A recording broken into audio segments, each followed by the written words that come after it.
He stands over her, the muzzle of his blaster trembling just inches from her face. The corridor is silent except for the flicker of damaged lights and the distant hiss of severed power lines. The smell of burnt metal and scorched flesh lingers in the air, a testament to the brutality that just took place. She kneels at his feet, eyes glowing faintly with an otherworldly hue, lips parted in defiance, yet no words spill out for these few seconds. The tension between them is tangible, a wire stretched too tight, threatening to snap. "You're hesitating. How human of you!" The alien woman's voice cuts through the silence, low and mocking. She's not begging for her life, she's taunting him, even with her wrists bound behind her back. A faint smirk curves across her lips, and Cale realizes that she's testing him. Everything in her posture suggests that she's already calculated the odds of her survival, and she finds them tolerable. Perhaps even amusing. Cale tightens his grip on the blaster, his knuckles whitening. The edges of his vision are still tinted red from the adrenaline that floods him. She's the reason his squad is dead. He wants to pull the trigger. But for a moment, his finger won't move. He knows he should end this right now, avenge his team in cold, decisive fury. Instead, he exhales through his teeth, letting the tension coil in his chest. He can't bring himself to pull the trigger until he gets answers. That's the only excuse he'll allow. He's not hesitating, he's hunting information. "Shut up," he growls at her, voice trembling only slightly. She gives him a quick, dismissive tilt of her head, as though acknowledging that yes, she will shut up, for the moment. Her luminescent markings shimmer in irregular patterns, a sign of physical distress or strong emotion. He can't be sure which.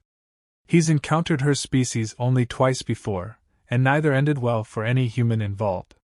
He should have known from the moment his squad went dark that it was her doing. Sarika, they called her, or so the intel says. He regrets ever letting that name pass without immediate retaliation. She's beautiful in a lethal, alien way, tall and lean with ridges along her forearms where hidden weapons or implants might be stored. Her dark hair, threaded with thin, glimmering strands of silver, clings to her face, damp with sweat. There's a savage grace to her, like a predator that's merely tolerating captivity until the perfect moment arrives. She is no cornered animal, though. She's the apex creature in this corridor, if not for the blaster in Cale's hand. He can sense her confidence, feel it exuding off her with every shallow breath. "Cut me loose," she says suddenly, shifting on her knees. "Or kill me. I'm not one for patience." Her lips quirk in a slight sneer, revealing a hint of sharpened canines. Cale remembers the holographic briefings. Her species can tear a human throat out with those teeth. She's an assassin, a seductress, a soldier of a race that thrives on infiltration and psychological warfare. Hell, she's everything he was trained to kill on sight. But none of that training prepared him for how mesmerizing the subtle glow of her skin can be when she's breathing hard, or how the low resonance of her voice seems to echo in his chest. He forcibly reminds himself that the only reason she's alive is because he needs to know why she targeted him, what her next move is, and whether there are more of her kind lurking in the shadows. He glances around. The corridor is a ruin, strewn with the bodies of those not fortunate enough to survive the crossfire. A pipe spews steam overhead. There's no one else here to help him interrogate her, no backup, no commanding officers. It's just him, her, and the ghosts of everyone she's taken from him. "You'll talk," he says, voice like a blade sliding free of its sheath. "You'll talk. And you'll give me everything I need. Or I'll put you down right here, you alien bitch." She laughs, low and throaty, and the sound shivers along his spine. "Yes," she says, as though savoring his threat. "That's more like it. Show me what that rage can do." She rocks forward slightly, and for a surreal moment, he imagines she might lunge at him, even with her hands bound behind her back. He tenses, prepared to fire. But she merely tilts her face upward, offering her throat, and for a heartbeat, he feels a pang of confusion. Then he sees the flicker in her strange, swirling eyes. She's not surrendering, she's playing with him. She wants to see how far she can push before he finally breaks. He steps closer, gun still aimed, ignoring the prickle of sweat on his neck. He can practically taste the static tension that hangs in the air. She meets his gaze with unwavering intensity. Her eyes are like twin pits of starlight, reflecting every movement he makes. He wonders if she can sense the blood pounding in his veins. The rumors say her kind can pick up on the faintest shift in human heartbeat, that they can use it against you. He doesn't doubt it. "If you think I'm afraid of you," he says, "you're wrong." Her laugh intensifies, though the sound is quieter now, more dangerous. "You're not afraid," she agrees. "You're angry. There's a difference." She rises to her feet in a sudden fluid motion that forces him to press the muzzle against her sternum. She doesn't flinch. If anything, she stands taller. "Well?" she asks, arching a brow. "Pull the trigger. Avenge your fallen comrades. Or let me go, and see if I do worse." The words dance in his head. He sees the twisted bodies of his squad in his memory, the ambush that left him the sole survivor, the nightmares that have haunted him every night since. She was the cause. She was the blade in the dark. He wants to kill her. The thirst for vengeance all but drowns out any other impulse. But something else has begun to coil in the pit of his stomach, something he can't identify. A fascination, maybe, or a compulsion to see just how far he can push her before she tries to snap him in half. He hates that he feels any curiosity for her at all, but he can't deny it's there, quietly snarling beneath his rage. "Move!" he orders, stepping back and gesturing with the gun. "Back down on your knees." He's trying to maintain control of the situation, to keep her at a disadvantage. She quirks a slight grin, then lowers herself with an almost sensual grace. Again, he's struck by how poised she is, how little fear radiates from her. He flicks his gaze up and down her body, confirming that the restraints are still secure. She could be hiding a small blade in her boot or a toxin in her mouth. He can't be sure. She's too alien, too unknown.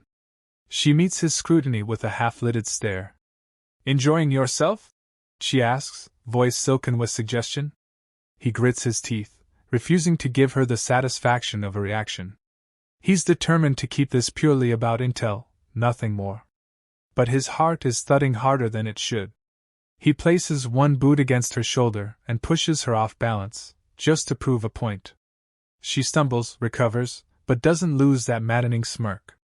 "Talk," he snaps. "Who sent you? Why me? Start answering, or you die." He levels the blaster at her forehead for emphasis. Her lips twist into something akin to disappointment. "You think I'm afraid to die?" she challenges. "You think that threat means anything to me? I've lived a life swimming in blood and shadows. Death is simply the final bed we all lie in. Now, if you want to know who sent me, you'll have to try harder." She flicks her gaze to the corridor behind him. "Or you can keep monologuing while your real enemies regroup. I can sense the pounding of their hearts on the edge of my range."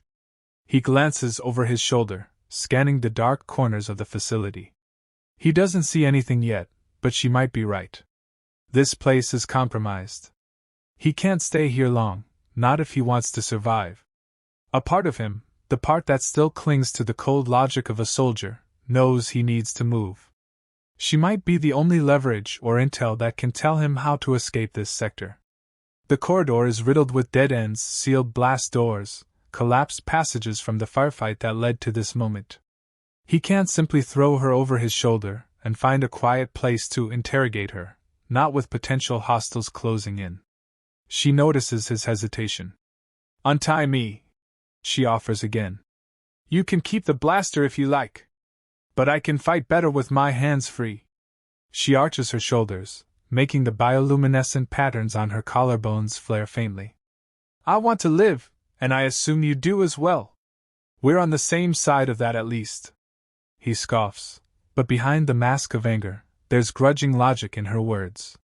If he has to fight, having her free might be beneficial. She knows how to kill, that's for sure. But the risk is enormous. She could turn on him in an instant. Yet if there are reinforcements on the way, his odds alone might be slim.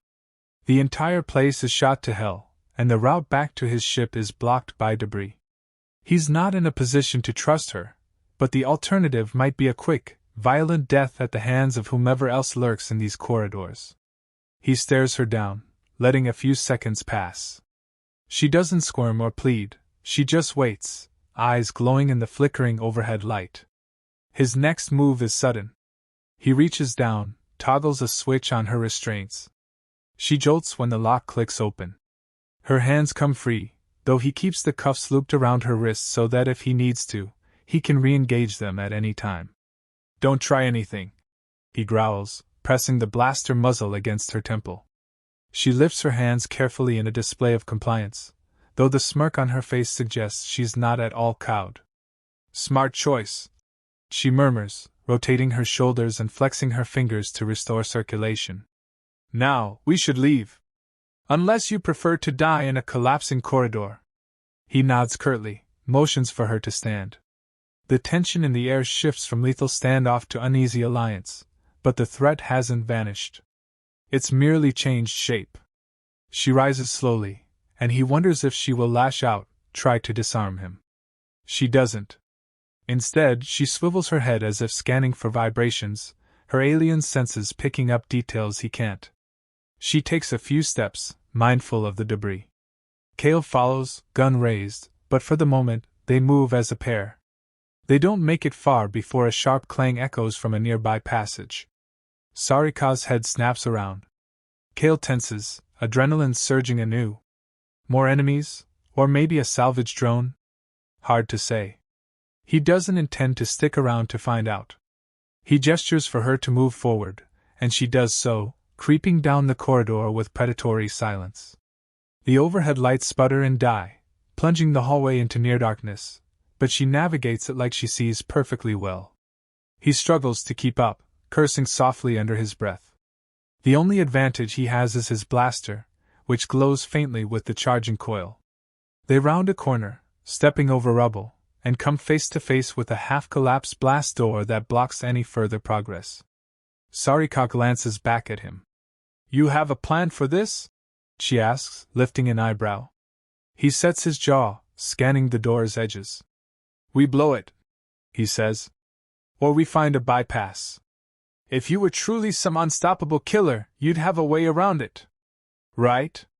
Her lips curve into a tight line. "I might have something." She lifts her hands, the cuffs clanking dully. "But I'll need both arms free." He levels the blaster at her again. "You are free. Relatively," he says. She sighs, stepping closer to the panel near the door. "Just watch," she murmurs, pressing her palm to the metal. Cale notices the faint luminescence pulsing along her wrist and forearm. She might be using some built-in biotech or resonance-based control that her species is rumored to possess. A dull hum resonates through the metal. Cale glances over his shoulder, worrying that the noise might attract unwanted company. Sure enough, faint footsteps echo from behind them.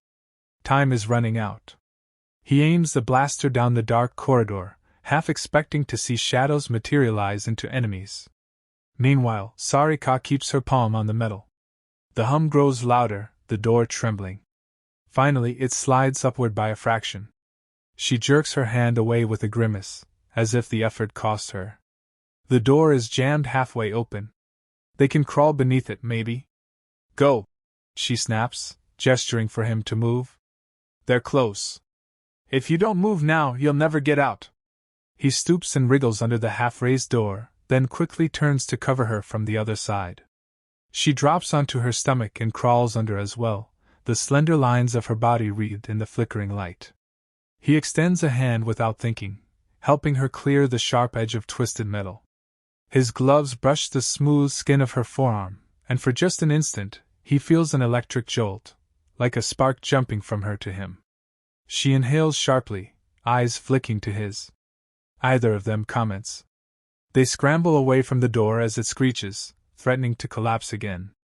Once it slams shut, the corridor behind them is sealed off. She exhales, wiping sweat from her brow. He keeps the blaster trained on her, trying to mask the odd mixture of relief and confusion he feels. "You're a damn risk," he mutters, gesturing for her to keep moving. She shrugs, that same wry half-smile lingering on her lips. They stalk forward, the corridor sloping downward. Kale's mind churns with unanswered questions. This place was never supposed to be a labyrinth. He and his squad were on a mission to sabotage alien tech, not get trapped in some underground war and with one of the deadliest operatives known to his species. But here he is, forging a truce with the very being who ended so many of his friends. She pauses at an intersection, pressing her ear, or whatever her species uses to detect sound, against the wall. A flicker of those bioluminescent markings catches his eye again. They seem to pulse more frequently, perhaps from exertion or from the subtle brush of adrenaline. I sense 3 heartbeats, not far, she whispers, glancing at him. Armed, moving quickly. Likely searching. He nods, jaw clenched. He signals for her to move one way, but she shakes her head and points in the opposite direction. He shoots her a glare, but she hisses. Trust me, that way is blocked. The vibrations end abruptly. It's a dead corridor. He doesn't trust her. But he remembers the wreckage from earlier, the collapsed beams. She might be right. Grudgingly, he follows her lead. They hurry through the winding passages, the overhead lights growing dimmer with each turn. She's about half a stride ahead of him, and he notices how fluidly she moves, even with the partial restraints still dangling from her wrists. She never glances back at him, never checks to see if he's still pointing the gun at her. She walks like she knows she can handle him if he tries anything. It's infuriating, but also weirdly reassuring. Eventually, they reach a massive chamber lined with twisted metal and half-broken consoles. From the signage and debris, it looks like some kind of command center. The place is deserted. A single overhead light flickers, casting long shadows across the floor. Kale moves to a console, tries to bring up a map of the facility, but the panel only buzzes with static. She comes up behind him, quiet as a whisper. The system's fried, she murmurs. I took it out on my way in. Didn't want your people calling for reinforcements. Of course you did, he mutters. A wave of anger wells up again. She was thorough, too thorough. If only one of his squad had survived to see this day. But no, she made sure that every last one of them was cut down. He scowls, blinking away the sting of memory. You'll fix it, he says. That console. You'll get it running again, and you'll find me a path out of here. She shakes her head. I can't fix it. I destroyed the core. There's no reversing that. She tilts her head in that way that sets his teeth on edge, as though she's observing him for signs of weakness. But there might be a backup, if you know where to look. He stares at her, wrestling with the urge to simply shoot her. Every second he wastes is another second the enemy has to close in. But he needs her knowledge. That's what it comes down to. Show me, he orders finally, voice dripping with reluctance. She doesn't protest. She moves to the far side of the chamber, rummaging through twisted bits of machinery until she finds a small, handheld device. It looks half-fried, with bits of circuitry exposed. Ancient tech, she murmurs. Could be a personal data node. If we can power it, maybe we'll get a schematic. She turns to him. But we'll need a power source. He gestures at a fallen console. Make it work, he snaps, stepping up to watch her. He's close enough to see the faint shimmer of sweat at her temple, close enough to smell the metallic tang of blood still drying on her uniform. She glances at him, then leans over the console, prying open a panel. She fiddles with the wires, occasionally sparking them against the data node's connectors. Kale stands guard, scanning the chamber, half his attention on any threat that might appear, the other half on her, because trusting her is reckless. Every time she shifts, the strange glow on her skin pulses, as though reacting to her heartbeat. He remembers the rumors about her species' heightened pheromones, how they can enthrall humans in close quarters. He steels himself. He won't fall prey to that. He's stronger than any chemical trick or sensual ploy. Or so he insists. She spares him a glance, eyes half lowered, and for a moment, he wonders if she can sense the tension roiling inside him. A burst of static crackles from the node in her hand. She sets her jaw, applying more pressure to the cables. Another spark leaps, and suddenly the device flares to life with a faint glow. A flickering holographic projection emerges, a partial map of the complex. Kale feels a rush of hope. If they can find a route out of here, he can properly secure her somewhere and get the answers he craves. She holds it up. There, she murmurs, pointing at a blinking corridor on the hologram. An emergency egress that leads to the surface. It's not far. Kale studies the map, mentally plotting the path. We move now, he says. Stay ahead of me. She nods, retrieving a small cable to keep the device powered from the console's flickering reserves. He watches her carefully, but she doesn't make any sudden moves. She simply leads him toward the exit, data node in hand, bioluminescent markings still shimmering like faint neon tattoos.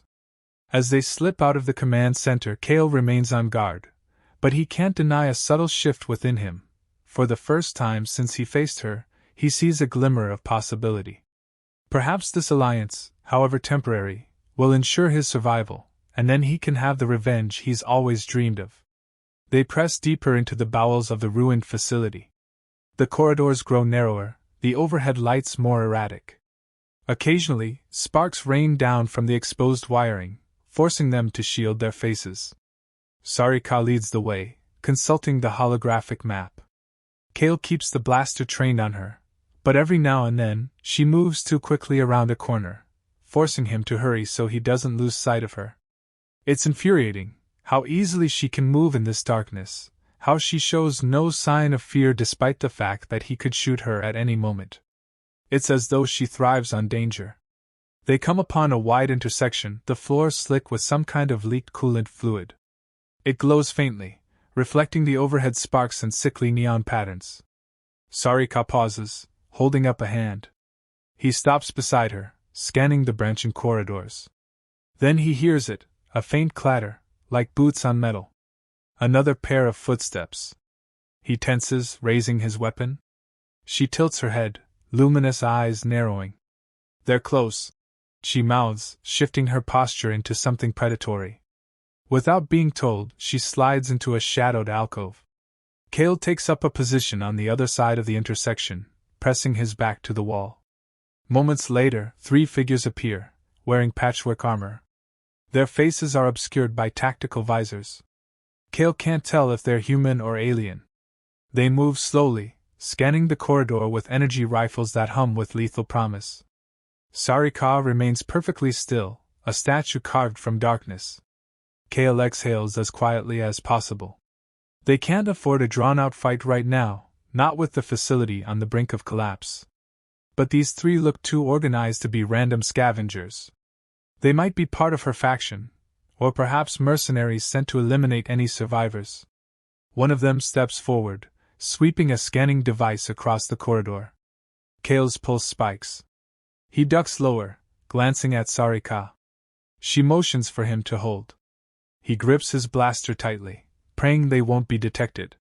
The scanner's beam passes overhead, painting the walls with a faint glow. For a second, he thinks they'll be caught, but the scanning figure moves on.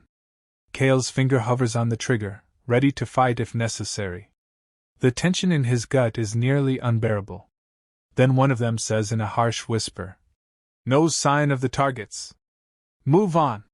Their voices sound human, but Kale isn't sure. The trio heads down the corridor to the left, the stomp of their boots receding.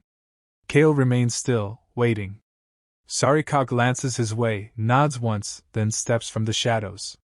He follows, and they proceed down the opposite corridor. Each step feels like navigating a minefield, but Sarika's posture remains calm, almost serene. Kale wonders if she's enjoying this, if danger is a kind of thrill for her species. They find a small service hatch that leads into a narrow maintenance tunnel. Sarika checks the data node and confirms it aligns with the emergency egress route. "We go through here," she says quietly, prying the hatch open. She gestures for Kale to enter first, but he shakes his head. He's not turning his back on her. She rolls her eyes, then ducks into the tunnel, moving on all fours. Kale follows, holding the blaster awkwardly in one hand, ready to fire if she pulls anything. The cramped space reeks of ozone and stale air. They crawl in silence, the only sounds their own breathing and the occasional hiss of pressurized steam. Kale's shoulders brush the walls, but Sarika seems to move more gracefully, her lean frame designed for stealth. He keeps his gaze on the faint glow of her markings, which help guide him through the darkness. For a second, he's struck by a strange sense of intimacy. This narrow tunnel, the closeness of her body, the shared danger. He pushes the thought away angrily. She's the enemy. She's the reason he's alone, the reason he's filled with burning rage every time he closes his eyes. They emerge from the tunnel into a small substation littered with broken crates. Sarika stands, dusting herself off, while Kale sweeps his blaster from corner to corner. It seems clear. She examines the device again, face tight with concentration. We're close, she murmurs. But there might be more of them. You humans always travel in packs. He wants to snap at her that she's the reason he has no more pack, but the words stick in his throat. Instead, he just growls. Keep moving. She does, stepping around the crates.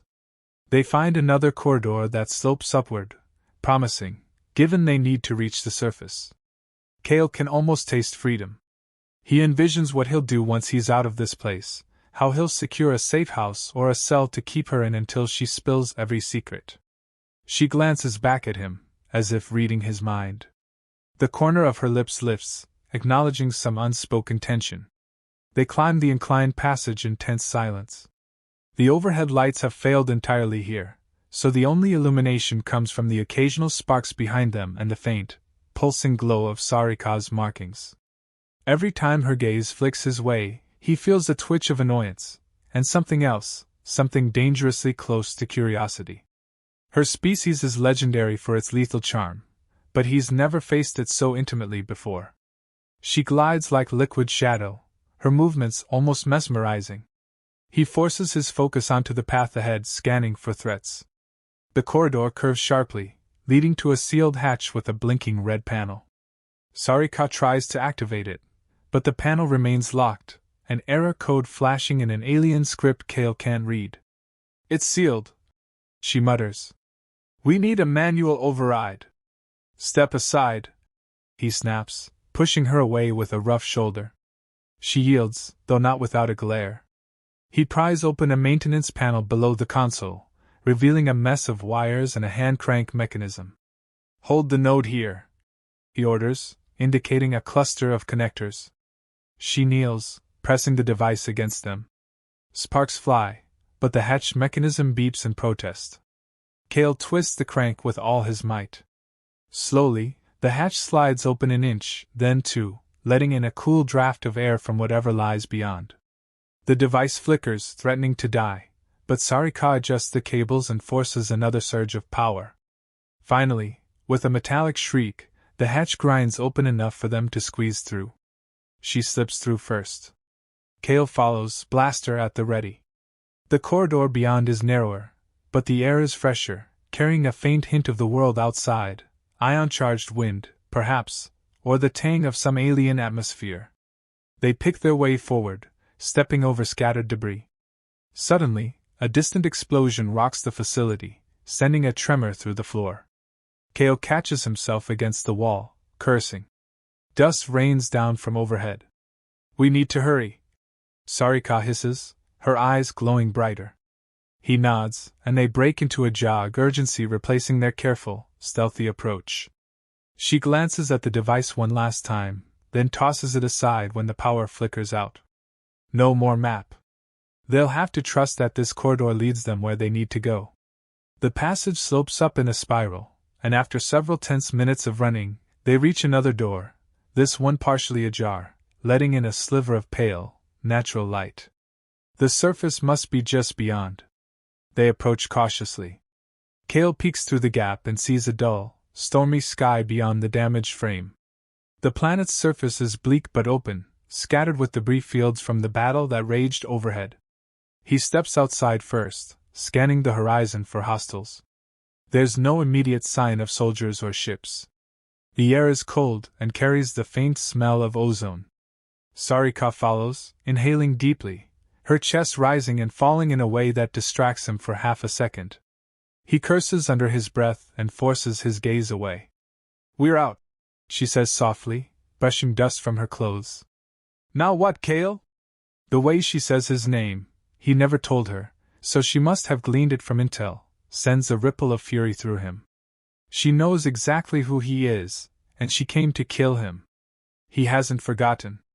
But out here, in the open, the dynamic shifts again. He could shoot her, but then he'd lose whatever advantage her knowledge offers. There might be more of her kind out there, or worse. She might be the key to shutting down their entire operation. "You're coming with me," he says through gritted teeth. "And you'll give me every scrap of intel on your people's plans." She arches a brow. "And if I don't?" He lifts the blaster, the muzzle inches from her face once more. "You're in no position to refuse." She stares him down, unblinking, then slowly lifts her hands to show she's unarmed. "Fine," she says, voice dripping with mock surrender. "Take me wherever you like, human. But remember, I'm the only one who can tell you what's really going on." They set off across the blasted landscape, picking their way through twisted metal and scorched rock. The sky crackles with distant energy storms, streaks of purple and green lightning dancing behind thick gray clouds. Cale suspects the planet's upper atmosphere has been compromised by the battle that raged above, leaving the climate unstable. He spots occasional craters that look fresh, as though something massive impacted recently. The air is cold enough to make his breath fog, but Sarika doesn't seem bothered. She moves with the same predatory grace, scanning their surroundings. He's behind her, blaster raised. "Stop," he commands after a while, gesturing to a cluster of half-buried containers.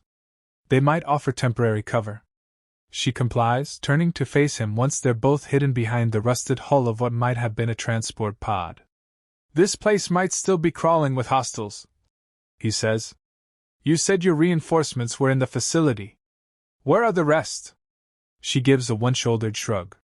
"Scattered. Some might be waiting off-world, others might be dead. We were under orders to find you. Now that the facility is compromised, I expect they'll regroup or retreat." "Find me for what?" he presses, stepping closer. "Just to kill me? Or is there something else you need?" She narrows her eyes, and the faint glow beneath her skin pulses. "I was sent to kill you," she admits, her voice low. "My superiors believed you were a threat to our incursion plans, a key figure in your species' resistance. I wasn't told much beyond that. My mission was simple: eliminate Cale, the last surviving member of that infamous strike team that nearly crippled our supply lines." He clenches his jaw, recalling the mission that put him on their radar. He and his squad had disrupted vital shipments, costing her faction dearly. He never realized they'd send their best assassin for him alone. "So that's it?" he demands. "A price on my head, like a bounty?" She tilts her chin, studying him. "More than a price. You were singled out. They wanted you made an example of. Publicly, if possible." A flicker passes over her features. Something like regret, but not quite. "I chose the direct approach. Infiltrate the facility where you were rumored to be working, wipe out your squad to draw you out, then finish the job. But you proved difficult." Rage burns hot in his chest, but he keeps it leashed. "So you failed?" She smiles, a cold curve of her lips. "Yes. And now here we are." He wants to lash out, to strike her. He can't forgive her for what she's done, not now, not ever. Yet he needs her alive. He needs to know if there's a bigger threat looming. "If you think I'll just let you slip away after this," he says, voice taut, "you're mistaken. You owe me answers. And you'll pay for what you did." She steps closer, so close he can see the delicate pattern of glowing lines on her throat. "If you want answers, keep me alive. If you want to kill me, do it now. But don't waste my time with half measures." Her breath ghosts across his face, a strangely intimate sensation in the midst of their mutual hostility. He finds himself gripping the blaster tighter, battling the conflicting urges swirling in him. She's crossing every line of personal space, standing there as if challenging him to find a nerve and press it. "I told you to back off," he snaps, though he's the one who ends up stepping away first. She lingers in place, amusement flickering in her eyes. Then she moves to the side of the container, peeking around the edge to scan the horizon. They remain in tense silence for a minute longer, either willing to break the stalemate. Finally, he gestures with the gun for her to keep moving. They trudge onward through the debris-strewn terrain. Occasionally, thunder rumbles overhead, and forked lightning illuminates the twisted silhouettes of wreckage around them. Cale notes an outcropping of jagged rock in the distance. If he can get there, he might find a vantage point or a place to hide. Sarika seems to have the same idea. She makes a beeline for it, graceful despite the rough ground. He wonders if she's leading him into a trap, but if so, there's no going back. They reach the rocky rise, scrambling up a steep embankment. At the top, they discover a shallow cave carved into the stone, large enough to shelter them from the storm. Cale shoves her inside first, scanning for threats. It's empty, just a few crags and a scattering of pebbles. He lowers his blaster, though he keeps it within easy reach. The storm intensifies outside, lightning rending the sky in brilliant flashes. "Looks like we'll have to wait this out," he mutters, glancing at her. She's standing near the entrance, the wind whipping at her hair. Her eyes glow like burning coals in the storm's light. He feels a tug of something in his gut, some primal part of him responding to her presence. He clamps it down. She's a killer, and he'll treat her as such. Sarika leans against the stone, folding her arms. "This was never part of my plan," she says, almost to herself. "I had every intention of slipping away into the night after finishing you off. But now—" She trails off, letting the thought linger. Cale scoffs, pacing the confines of the cave. "I'm sure your superiors will be thrilled to know how badly you botched it," he says, goading her. She lets out a soft, humorless laugh. "We lost that facility. I lost the element of surprise. My superiors won't be thrilled, no." Her tone is oddly calm, as though she's already accepted the consequences. "But they'll try again. They don't give up easily." "Then let them come," he grinds out. "I'll kill them all." He says it with the fervor of someone who's lost too much to fear anything anymore. She studies him for a moment, as if searching for weakness, but finds only the unrelenting steel of a man who has nothing left. He sits with his back against the wall, eyes never leaving her. She eventually lowers herself onto a nearby rock, just out of arm's reach, though still close enough that he can see every detail of her face and the intermittent flashes of lightning. Time stretches as the storm rages outside. For a while either speaks. He's content to let the silence loom, to keep his mind clear of anything but survival and interrogation. She, however, seems to relish pushing his buttons. "You know," she says idly, "you're not what I expected. The reports said you were methodical, precise, a soldier's soldier." She tilts her head. This vengeful edge. "It's new." He glares at her. "You don't know anything about me." She gives a slight shrug. "I know enough. I know you're the last of your squad. I know you sabotaged supply lines. I know you're rumored to have gone rogue from your own command structure. That you have a personal vendetta." Her eyes gleam. "I admire that in a way. Personal vendettas can be such delicious motivators." He clenches his jaw, refusing to rise to the bait. But she's not done. She arches her back slightly, as though stretching, and the movement draws his reluctant gaze. He hates that his eyes stray, if only for a heartbeat. "Was there someone in your squad you cared for more than the rest?" she asks softly. "A friend or a lover? Is that who you're so desperate to avenge?" He springs to his feet, crossing the cave in 2 strides, the blaster aimed at her. "Shut up," he snarls, his voice echoing off the stone walls. "Don't you dare talk about them." She meets his fury with a steady, unreadable gaze, but something in her posture tightens. Her markings glow a little brighter, as if feeding off his anger. "Touch a nerve?" she murmurs. "I'm only curious. It helps me understand the shape of your rage." He presses the barrel to her chin, forcing her head up. She doesn't flinch, doesn't blink. Her lips part slightly, and a tremor runs through his hand, as if he's half a second away from pulling the trigger. But he doesn't. He can't, not yet. And she knows it. She can sense his hesitation, that maddening mix of hatred and need. If he kills her now, he loses whatever advantage she might provide, information, strategic insight, maybe more. Next time you say anything like that, he growls, I'll shoot first and regret nothing. She slowly raises her bound wrists, brushing the edges of the cuffs. The metal clinks dully. Then let go of that regret. Let the bullet fly. You might find it liberating. He hates that her tone is so calm. He hates that she's playing mind games, trying to provoke or seduce or do both at once. Snarling, he yanks the blaster away, returning to his position against the wall. Lightning flashes again, illuminating the cave, and in that moment, he sees the glint of satisfaction in her eyes. She's not cowed. She's intrigued.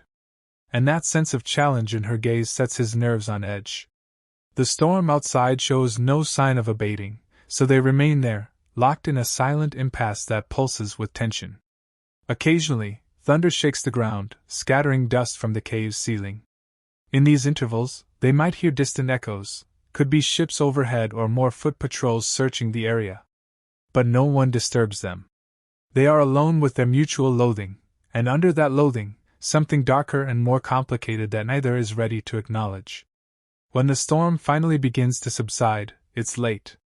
The sky outside remains thick with rolling clouds, but the lightning arcs have retreated into the distance, leaving a faint, eerie glow along the horizon. Cale checks the charge on his blaster, noting it's half depleted. Sarika observes him quietly, her arms wrapped around her knees in a posture that seems almost thoughtful. She's been silent for a while, no doubt plotting. He doesn't let his guard down. She might appear relaxed, but he knows better. She's likely as coiled as a spring. One wrong move on his part, and she'll seize whatever advantage she can. He entertains the idea of tying her hands again, but the partial cuffs remain.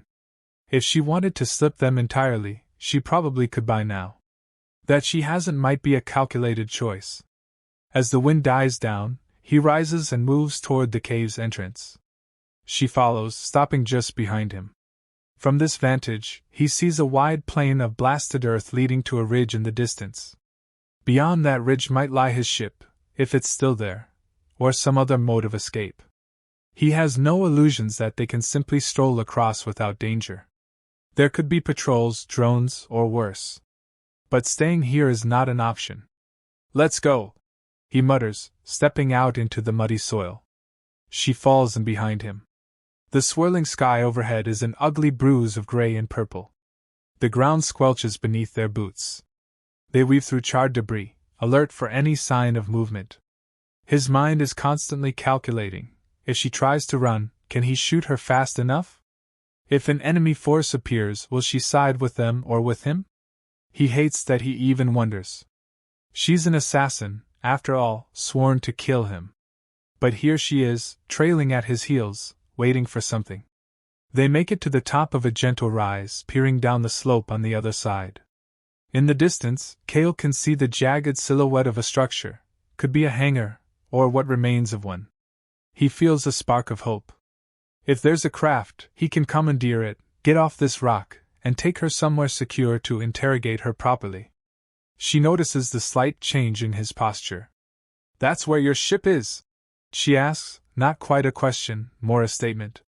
Maybe, he grunts. You care? She shrugs. I'm just noting that if you plan to escape, your best bet is to do it soon. My people will be scanning for any leftover craft once they regroup. He levels a hard stare at her, searching for any hint of treachery. But she just returns his gaze without blinking. Finally, he starts down the slope. She follows, though he can feel her eyes on his back. His skin prickles with wariness. He grips the blaster tight, though he lowers it slightly to make movement easier. If she tries anything, he'll whirl and fire. The trek across the plain takes longer than expected.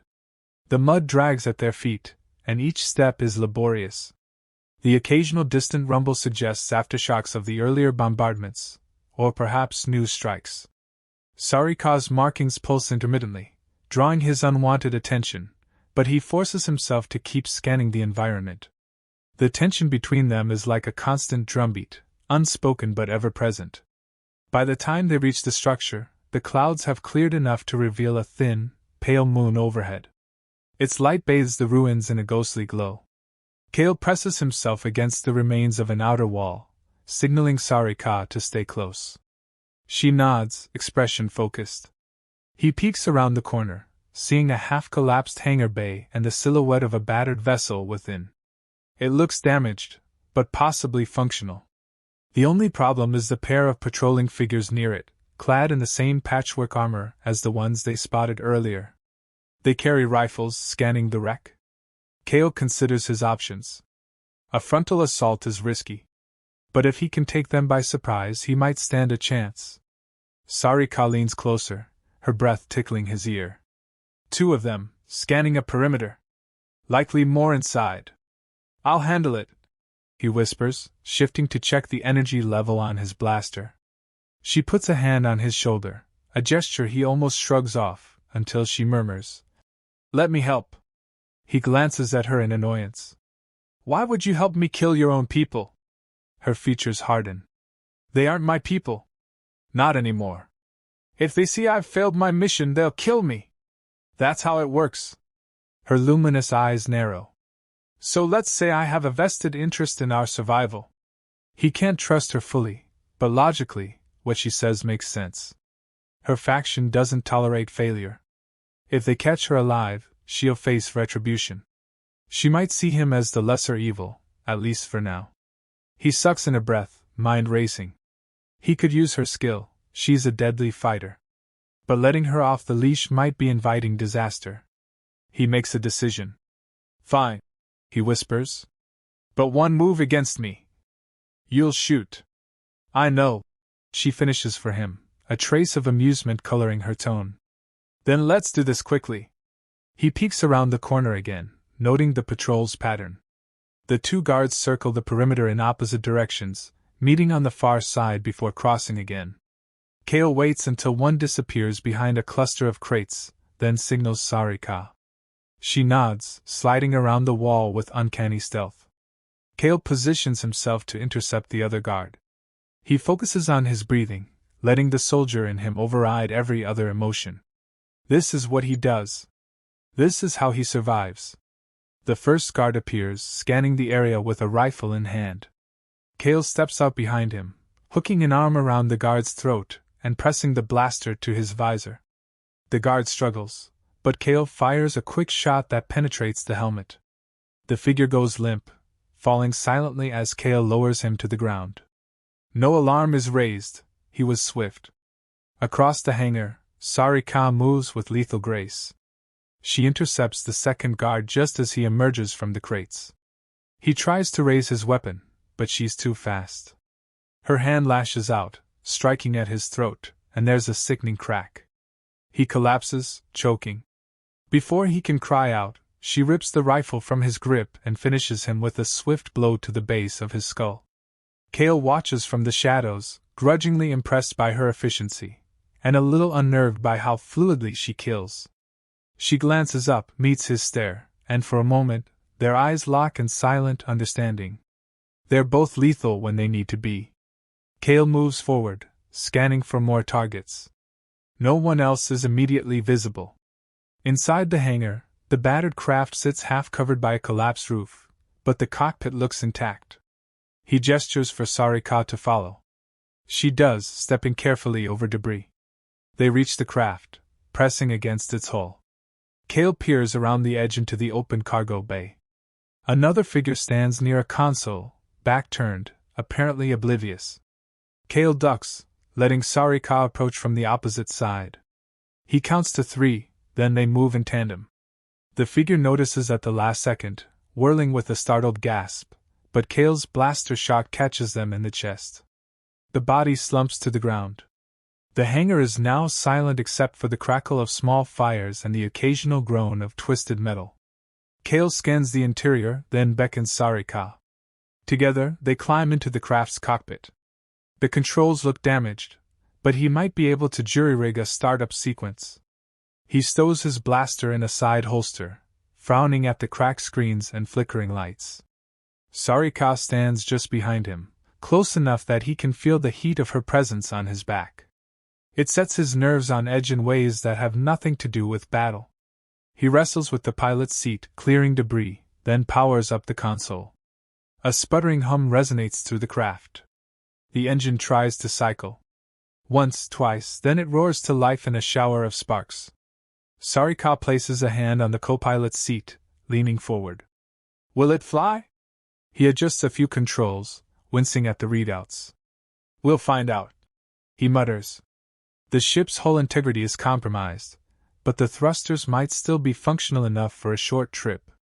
Maybe they can breach orbit, or at least get far enough to find safer ground. He sets the system to run a quick diagnostic. The result is a mess of warnings.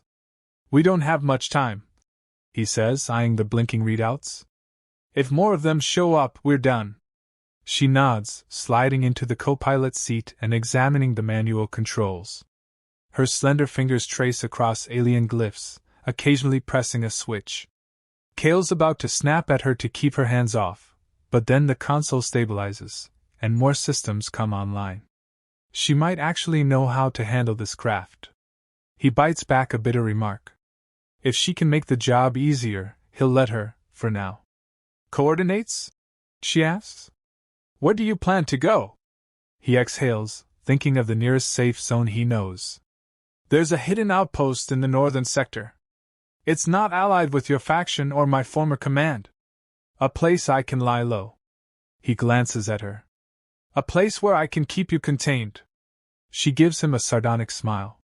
So I'm your prisoner then? He doesn't answer. He locks in the rough coordinates, praying the craft can handle the distance. The engines sputter again, but with a forceful push of the throttle, they begin to rumble. The landing struts groan, lifting off the hangar floor. Debris slides away from the hull as the craft rises, tilting precariously. Kale fights the controls, cursing under his breath, but the ship stabilizes. He can see the hangar roof, half collapsed, but there's enough space to maneuver if he's careful. He angles the nose upward, feeding more power to the thrusters. The ship creaks, protesting the stress. Sarika's hand hovers near a lever, ready to adjust stabilizers if needed.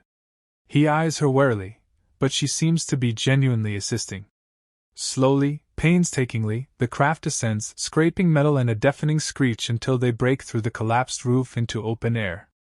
Lightning crackles in the distance, but the immediate sky is clear enough for flight.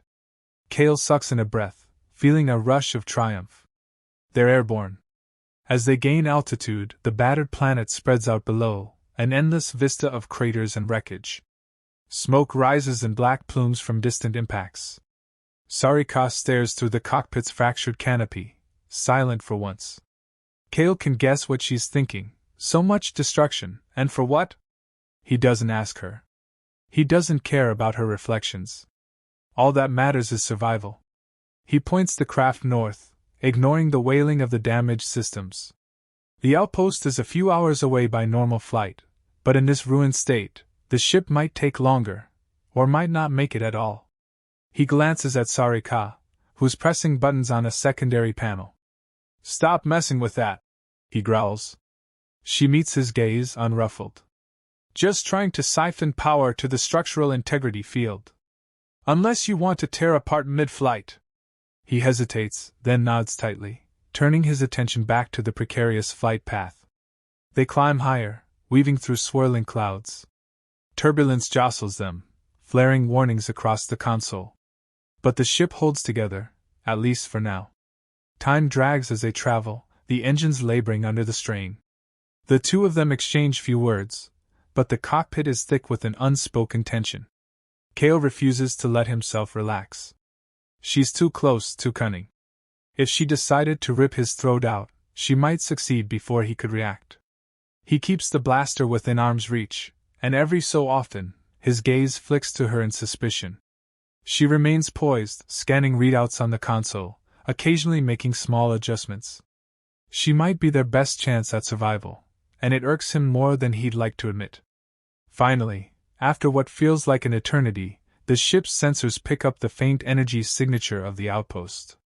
Kale guides them in, noting the battered fortifications that dot the landscape. The outpost is built into a mountainside, almost camouflaged by rocky cliffs. He can see a small clearing that might serve as a landing pad. He brings the craft around, bracing for the final descent. The hull rattles ominously, but he manages to lower them into the clearing without completely shattering the landing struts. With a final, spine-jarring jolt, the ship settles onto the rocky ground. The engines sputter and die.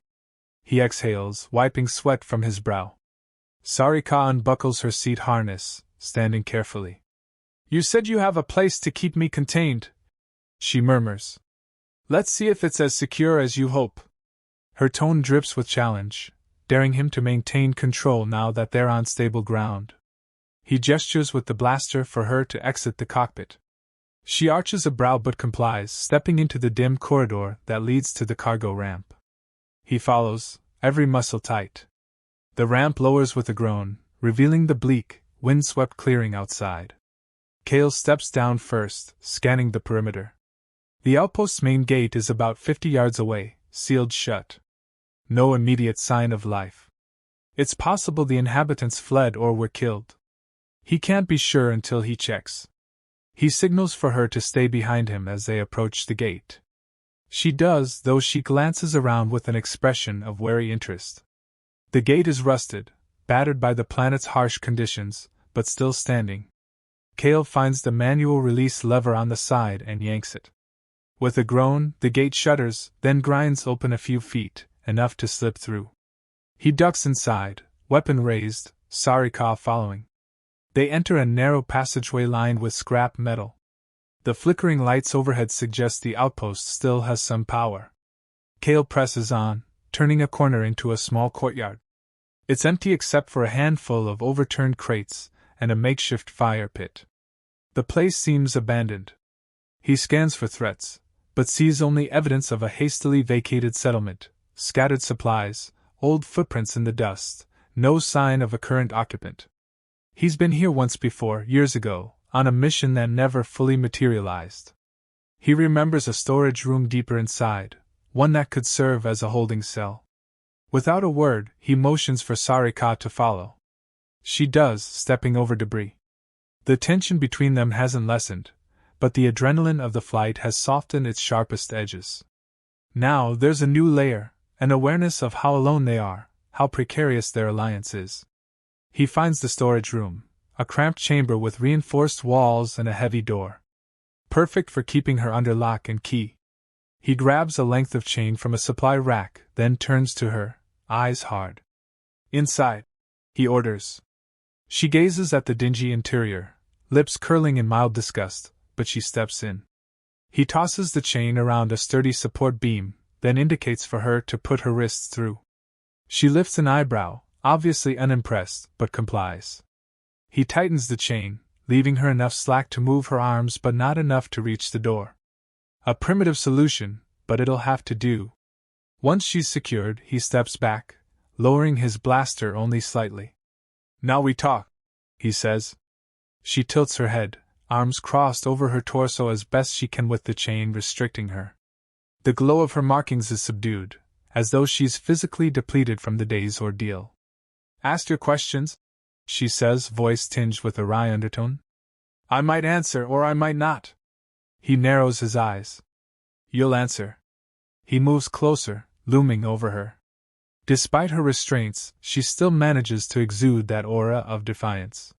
He can almost taste it. "How many of your kind are here? Are they massing for an attack, or just infiltration?" She shrugs, the chain rattling. "Scattered platoons, mostly infiltration units. I don't have exact numbers. We don't mobilize like your armies do." He grits his teeth, unsatisfied. "What about their leadership? Where do they coordinate from?" She smiles thinly. "There's a command ship in orbit. But you won't reach it without the codes, and you certainly won't breach it alive." He considers her words, anger simmering. She's giving him fragments, not a full picture. "What do they want? Why expand here?" Her eyes glint with something akin to pity, or maybe scorn. Because we can. Because your species is fractured, too busy fighting each other to mount a solid defense. We slip in through the cracks, undermine your infrastructure, and by the time you notice, it's too late. He clenches his fist. She speaks so calmly about the downfall of his people, as though it's inevitable. You won't get away with it, he growls. We'll fight back. She shakes her head, exhaling. Some will. Many will fail. She lifts her gaze to his. What about you, Kale? Will you fight forever? Even if it kills you? Her question stings because he knows the answer, yes. He has nothing else left. But he won't give her that satisfaction. Instead, he squares his shoulders. I'll do whatever it takes to stop your kind.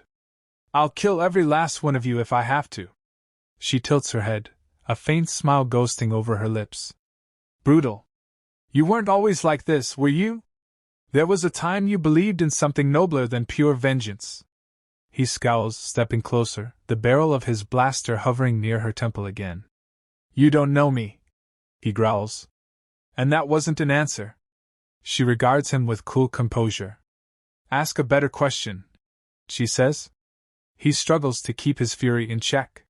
He wants to force the answers out of her, but part of him knows that torture might yield nothing. She's been trained, psychologically hardened. Threats and pain may only amuse her. What's your next objective? He asks finally. If you succeeded in killing me, what were you supposed to do next? Move on to the next target, she says simply. We have a list. High-value individuals who pose a threat to our operations.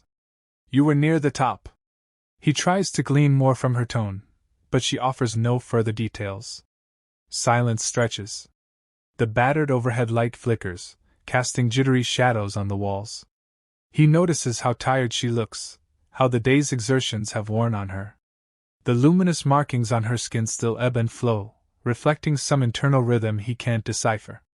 Your superiors, he begins, but she cuts him off. They'll send someone else, she says. Probably many someones. You're still a threat. They won't stop until you're dead. So I'll kill them first, he retorts, though the bravado tastes hollow. She gives a sardonic hum. You think I was the only skilled assassin they have? You're mistaken. There are others, some even more dangerous than me. Her lips curl faintly. Though none quite like me. He doesn't like the confidence in her voice, but he can't deny she's formidable. His entire squad learned that lesson the hard way. He rests the blaster at his side, exhaling through clenched teeth. She's given him enough to know the threat is bigger than he imagined, but not enough to form a plan. He needs more. He needs leverage. He steps out of the small room, locking the heavy door behind him. He stands there for a moment, heart pounding, replaying everything she said. If a command ship is orbiting, they must have a means of contacting it. If he could capture that communication link, maybe he could sabotage them from within. But the only link he has right now is the captive assassin behind that door. He paces the corridor, mind racing. His entire existence has whittled down to vengeance. The question is, can he set that aside long enough to use her effectively? Can he manipulate her as she manipulates him? He decides to gather supplies, maybe see if the outpost systems can be restored.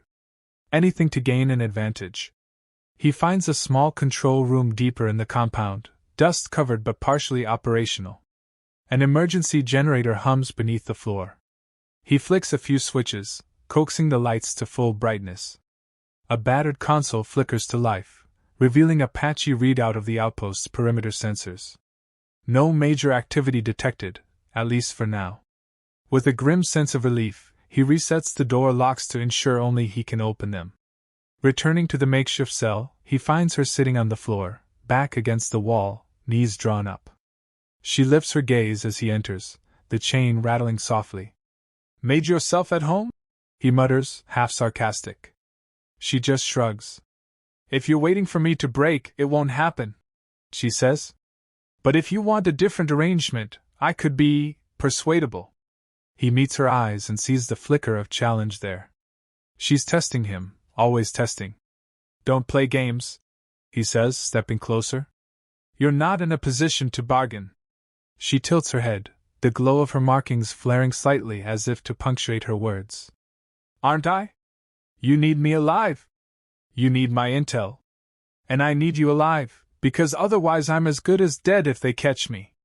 So yes, we're both in a position to bargain. He tenses, refusing to show that she has a point. What do you propose? She lifts her wrists, indicating the chain.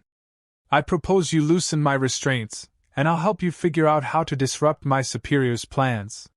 He barks out a humorless laugh. Right. So you can snap my neck when I'm not looking? She smirks. If I wanted to kill you, I would have tried already.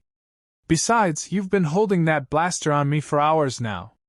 It's exhausting, isn't it? She shifts, letting her hair fall across her face. We both want the same thing, in a twisted way, to keep each other alive long enough to achieve our goals. He hates that there's logic in her words. I'm not letting you roam free, he says flatly. She lowers her gaze, considering. Then keep the chain, but at least give me enough slack to move around, help with the outpost systems. I can sense the generator. It's not running at full capacity. He folds his arms, suspicious. How can you sense that? She shrugs. My species has heightened sensitivity to energy fields. Part of our infiltration toolkit. I can detect subtle fluctuations. He stares at her for a long moment. He wants to dismiss it as a lie, but he's seen enough of her abilities to know it might be true. If she can help get the outpost fully functional, that might grant them a stronger defensive position, maybe even a communications link. And if he can contact certain allies or potential mercenaries, he might turn the tables on her faction. Finally, he steps forward and unlatches part of the chain from the beam, leaving a cuff locked around it but giving her more mobility. She stands, rolling her shoulders, testing the extra slack. Keep your distance, he warns, blaster in hand. If you try anything, I'll drop you. She nods, a serious glint in her eye. Understood. She follows him out into the corridor, the chain clanking as she walks. He keeps her in front, directing her toward the control room. She moves with cautious poise, turning her head every so often to see if he's aiming at her. He is. When they reach the control room, she kneels by the generator access panel, pressing her palms against the metal. For a moment, she closes her eyes, as if focusing. Kale watches, uneasy. He wonders if she's about to overload the system, blow them both sky high. But after a few seconds, the generator's hum changes pitch, becoming smoother, more robust. The lights brighten. The console flickers, stabilizes, then displays more data than before. He exhales slowly. You can really do that, he murmurs, almost to himself. She stands, meeting his gaze. There. Now you can see the perimeter sensors more clearly, she says. We'll have advance warning if anyone approaches. And I can probably calibrate the comm array, if it's still intact. She gestures to a side panel. But you'll have to let me go outside on the roof to realign the transmitter. Your call. He bites back a curse. He needs that comm array if he wants to contact any potential allies, but letting her outside unrestrained is almost unthinkable. Then again, if her faction finds them first, they're both dead. He's faced with a devil's bargain. Fine, he says, making the decision. But you'll remain on the chain, and I'll be right behind you with the blaster. Try to run, and I'll take your legs out. His tone is cold. She just nods in acceptance, though he can see the flicker of confidence in her eyes. She knows she's integral to his survival. They head through the outpost corridors until they find a stairwell leading to the roof. The wind howls outside, tearing at their clothes as they emerge onto a broad, flat surface dotted with antennae and dishes. Most of them look damaged. Sarika frowns, striding forward, the chain dragging behind her. Kale keeps pace, scanning the horizon. The storm has mostly passed, leaving a turbulent sky that reveals a few faint stars overhead. Some might be her faction's ships, waiting in orbit. She stops at a half-collapsed antenna, kneels by a junction box, and begins tinkering with wires and panels. Kale stands guard, scanning for any movement in the distance. Below, He can see the battered landing pad where their stolen craft rests. At least no one else seems to be approaching. Sarika mutters something under her breath, frustration evident. The main transmitter is fried. But if we reroute power through these subchannels... She trails off, fingers deftly rearranging cables. Sparks fly, but she doesn't flinch. Her luminous markings glow brighter, reflecting her concentration. Kale notices how the wind ruffles her hair, how her skin's glow pulses with each breath. He forces himself to look away, reminding himself she's the enemy. A hiss of static emerges from a speaker on the junction box. Sarika makes a final adjustment, and suddenly the static clears, replaced by a faint tone. "We have a signal," she announces, standing up. "Short range, but it might reach any local comm relays still intact." She glances at Kale. "You said you wanted to contact your allies?" He steps forward warily, pressing a switch on the box. "To any listening posts on this frequency, this is Kale, survivor of the Mirrodin assault. I'm at coordinates." He rattles off the approximate location. "In need of immediate support. Respond if you can." He releases the switch, listening to the static. Nothing. He tries again. Still nothing. His heart sinks. Maybe no one's left. The war has been brutal, and he's been out of the loop for too long. Sarika places a hand on the box again. "We can keep the signal on repeat, see if it pings any automated beacons. But we shouldn't stay up here. We're exposed." He agrees, tension coiling in his gut. They descend back into the outpost, returning to the relative shelter of the control room. Sarika sets the system to loop Kale's distress call. Then they wait. Minutes creep by, turning into an hour. Kale paces, scanning the perimeter sensors. Sarika sits against the wall, the chain resting across her knees. Occasionally, they exchange hostile glances, but say nothing. Eventually, a blinking light on the console catches Kale's attention. An incoming signal. He rushes to answer, pressing a button. A staticky voice breaks through. "Receiving your signal. Identify number of hostiles." "Over." Kale's breath hitches with relief. "Someone's out there." He responds. "One hostile in custody, possible enemy squads in the area. Need evac or backup. Can you reach us?" There's a pause, then the voice crackles. "We can dispatch a small team. Sit tight. Coordinates logged." The transmission ends abruptly. Kale stares at the console, a mixture of relief and apprehension swirling in his chest. Help is coming, but from who? He's not even sure which faction or rogue group might respond. Anyone who picked up that frequency might be just as dangerous as the assassin he's chained to a wall. Sarika tilts her head. "So your friends are on their way?" Her tone suggests she doubts it'll be that simple. He grimaces, not sure how much to reveal. "I hope so." She gives a mirthless chuckle. "Careful what you wish for. Sometimes help arrives with strings attached." They remain in tense silence for a while, the console's lights flickering.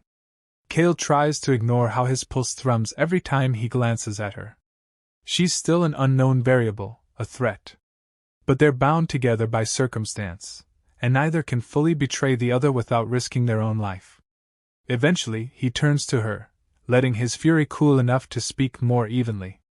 "We have a few hours, maybe less. If there's anything else I need to know about your superiors, tell me now." She sighs, leaning her head back against the wall. "They're methodical. They'll see the facility's destruction as a setback, but not a defeat. They'll send more operatives to hunt you once they learn you're alive." Her eyes flick to his. "We could be gone by then, off this planet entirely." He bristles. "We?" She offers a slow, dangerous smile. "I have no intention of dying here, Kale. And I doubt you do either." Despite himself, he feels the weight of those words sink in. She might be right. If the help that arrives isn't enough, or isn't trustworthy, his best chance might be to disappear with her. It's an insane thought, but he can't dismiss it outright. He runs a hand through his hair, trying to steady his breathing. He won't make any deals yet, but the possibility lingers. Time stretches as they wait for a response. Kale tries the transmitter a few more times, but only gets static. Sarika dozes lightly, though her eyes snap open the moment he moves. She's never fully unguarded. He feels the weight of exhaustion bearing down on him too, but he doesn't dare sleep with her in the room. Hours pass with agonizing slowness. Finally, the perimeter sensors beep softly, indicating movement outside the outpost. Kale checks the console. Multiple signals, approaching from the south. He can't tell if they're friendly. His stomach knots. If they belong to her faction, they'll kill him and probably punish her. If they're human, they might kill her or try to apprehend him for going rogue. He unchains Sarika from the wall, gripping the end of the chain tight. "We're checking it out," he says, ignoring the dread coiled in his gut. She nods, her expression sober. Together, they move through the corridors, reaching a vantage point overlooking the outpost's entrance. The gate camera feed shows a small group of figures in the gloom, some carrying rifles. They're not wearing the patchwork armor of her faction. They could be the team that picked up his signal, or a band of raiders. Kale toggles an intercom switch, voice echoing outside. "Identify yourselves." A moment passes, then a man's voice responds, scratchy through the speaker. "Lieutenant Joran, Independent Security Force. We received your distress call. We're here to help." Kale narrows his eyes, scanning the screen. They don't look like a formal military unit, more like mercenaries. He's dealt with their type before. Not always trustworthy, but potentially useful. "Drop your weapons and step forward, one at a time," he orders. The group hesitates, then slowly complies, setting their rifles on the ground.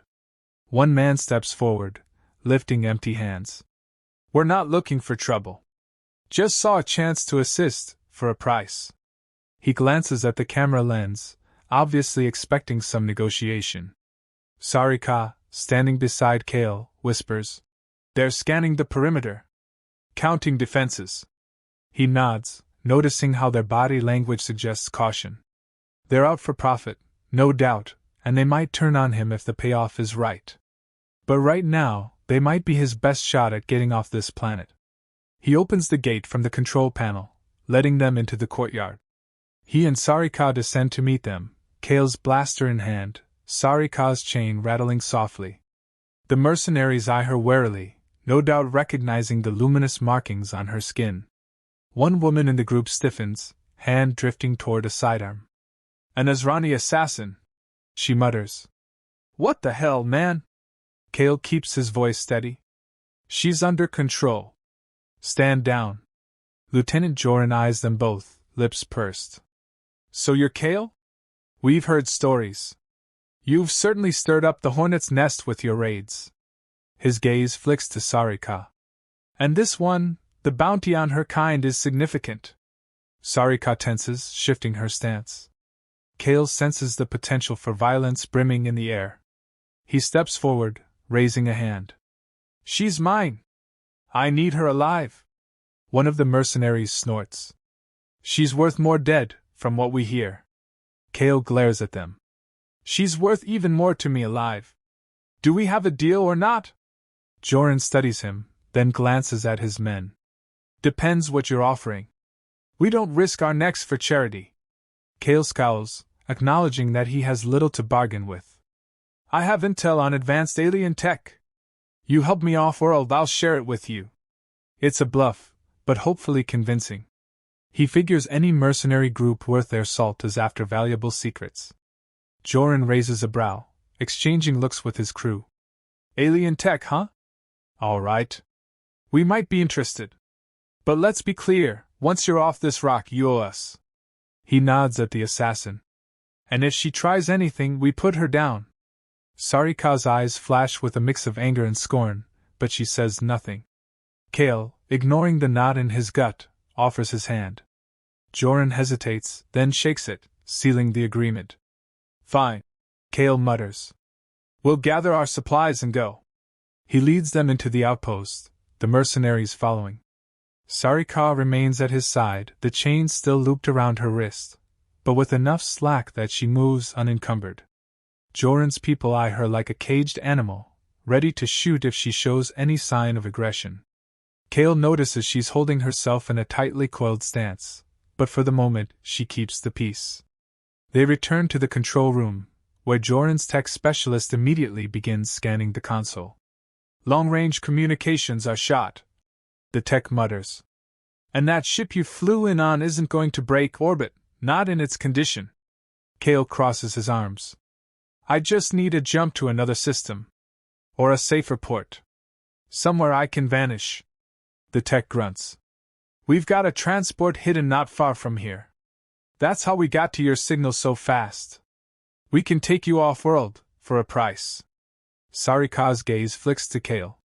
He can see the question in her eyes. Is this wise, trusting these mercenaries?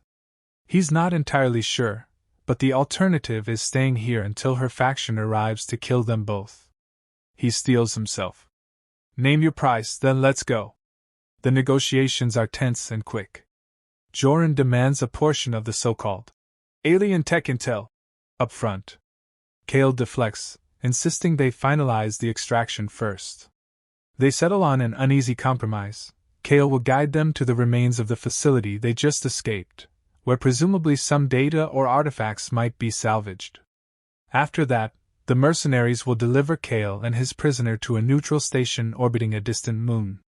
Sarika remains silent throughout, though her eyes narrow at the mention of returning to the facility. She must know it's crawling with her people now, or at least their remains.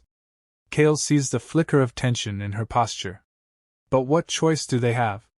The mercenaries want proof of valuable alien tech, and that's the only place he can think of to direct them. They gather what supplies they can, then set out on foot to the mercenaries' hidden transport, a battered hovertruck parked about a mile away. The group moves in a tight formation, rifles at the ready. Sarika and Kale walk in the middle, the chain still linking them, much to the mercenaries' amusement. A few of them murmur crude jokes about pet aliens. Kale ignores them, jaw clenched. Sarika radiates cold fury, but she swallows it down, no doubt waiting for a better moment to strike.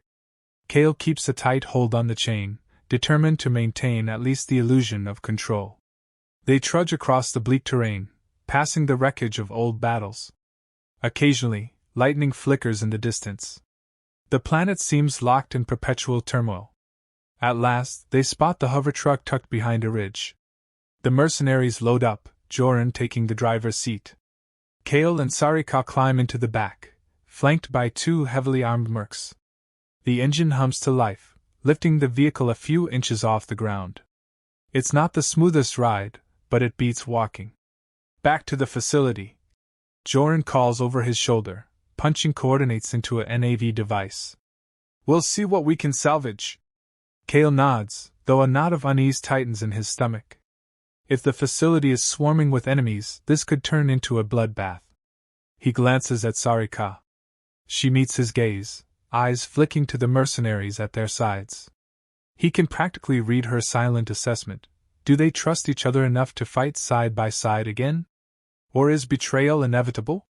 The hovertruck lurches forward, heading into the unknown. Kale grips the side rail, feeling the chain tug as Sarika shifts next to him.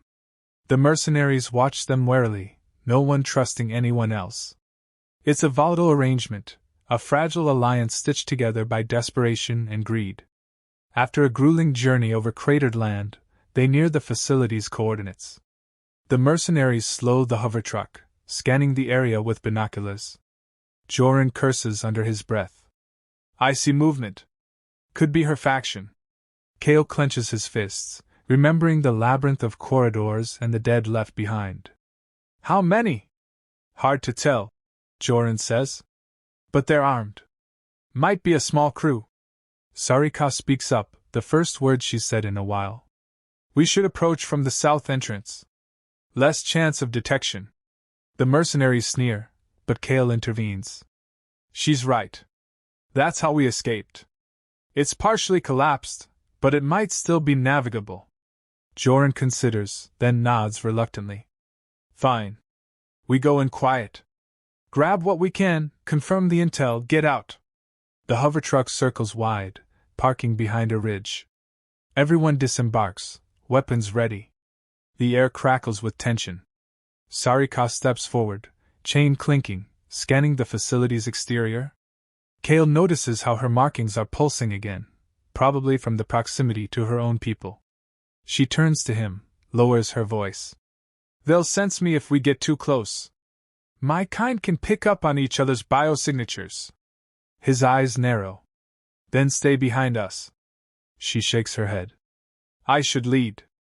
I know their tactics. If they're here, they'll have set traps. Before Kale can respond, one of the mercenaries snorts. She could just be leading us into an ambush. He trains his rifle on her back. Kale steps between them, glaring. Easy. She wants to survive. Leading us into a trap wouldn't help her. Reluctantly, the mercenary lowers his rifle. Joran signals for them to move out, so they form a makeshift column, with Sarika at the front, Kale beside her, the chains still in place but giving her enough slack to scout a few yards ahead. The rest of the mercenaries fan out behind, weapons raised. They pick their way through the debris to the south entrance, the same half-collapsed hatch Sarika forced open during their escape. Now it's partially sealed again, debris shifted by aftershocks. She tests it, finding it jammed. Kale helps her pry it open just enough to slip inside. Joran and his men follow, scanning the dim corridors with flashlights. The facility is eerily silent, but scorched bodies and broken machinery bear witness to the recent carnage. The mercenaries spread out, rummaging for anything of value, alien tech, data cores, weapons. Kale stays close to Sarika, the chain taut between them. She moves with grim purpose, occasionally pausing to listen. He remains on edge, expecting an attack at any second.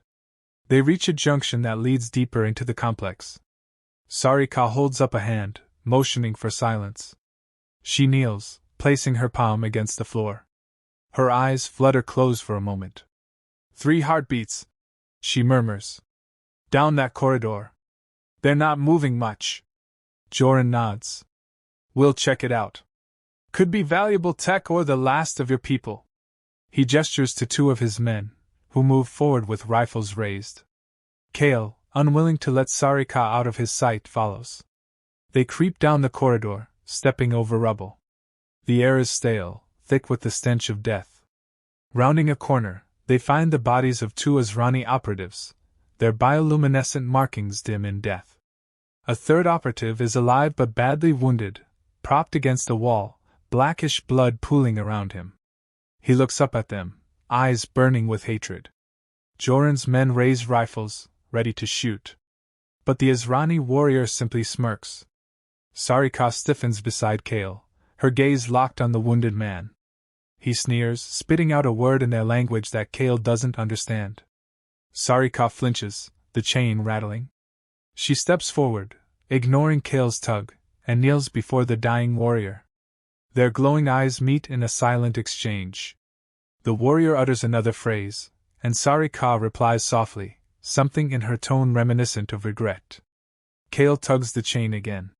What's he saying? She doesn't look at him, still focused on the warrior. He says I've betrayed our cause.